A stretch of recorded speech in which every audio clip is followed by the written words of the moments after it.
Hi friends, welcome to Naveen tips and tricks. This is Naveen Guduri.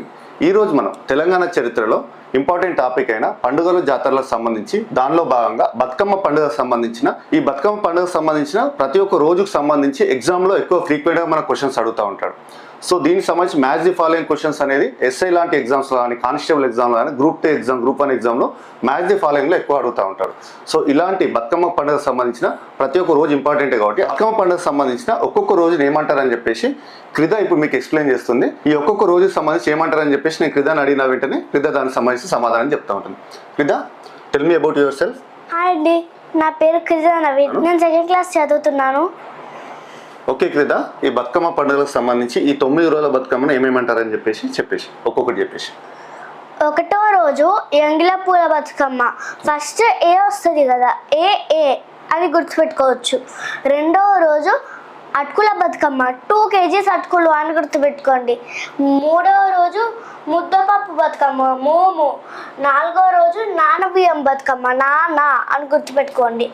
5వ రోజు అట్ల బతుకమ్మ, 5 అట్లు అని గుర్తుపెట్టుకోండి. 6వ రోజు అలిగిన బతుకమ్మ. ఎలా గుర్తుపెట్టుకోవాలని అంటే 5 అట్లు వేస్తే అలుగుతుంది.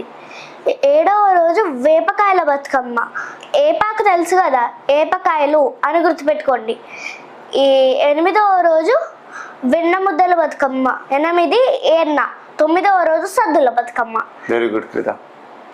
ఓకే, ఇప్పుడు దీనికి సంబంధించి ఫస్ట్ రోజు ఎంగిలిపుల బతుకమ్మ అని చెప్పింది. ఇక్కడ ఫస్ట్ లెటర్ ఏ తోటి స్టార్ట్ అవుతుంది కాబట్టి ఎంగిలిపుల బతుకమ్మ. 2వ రోజు అటుకుల బతుకమ్మ అంటే దీనికి సంబంధించి ఒక ప్రాసెస్ ఉంటుంది. దోశ బ్యాటర్ సంబంధించిన ప్రాసెస్ ఉంటుంది. దాంట్లో 2 kgs అటుకులు తీసుకున్నారు. 2 kgs అటుకులు అంటే 2వ రోజు అటుకుల బతుకమ్మ. నెక్స్ట్ అటుకులు తీసుకున్న తర్వాత ఆ దోశ బ్యాటర్లో ముద్దపప్పు కూడా కొంచెం వేయాలి కాబట్టి 3 ముద్దపప్పు. ఇక్కడ 3 తోటే స్టార్ట్ అవుతుంది. 3 ముద్దపప్పు. ఓకేనా, ఈ 3 రోజులు ఇలా గుర్తుపెట్టుకోవచ్చు.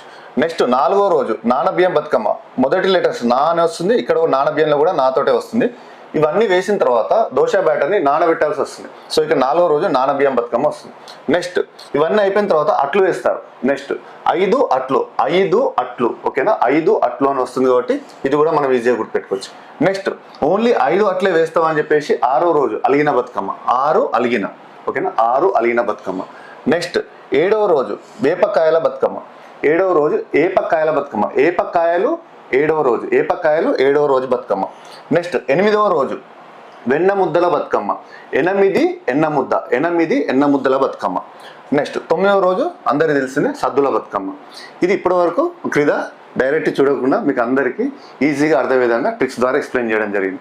వీడియో నచ్చితే లైక్ చేయండి, మీ ఫ్రెండ్స్కి షేర్ చేయండి. ప్లీజ్ మా నాన్న ఛానల్ సబ్స్క్రైబ్ చేసుకోవచ్చు కదా ప్లీజ్. నెక్స్ట్ వీడియోలో కలుద్దామండి. Thank you friends, thank you for watching.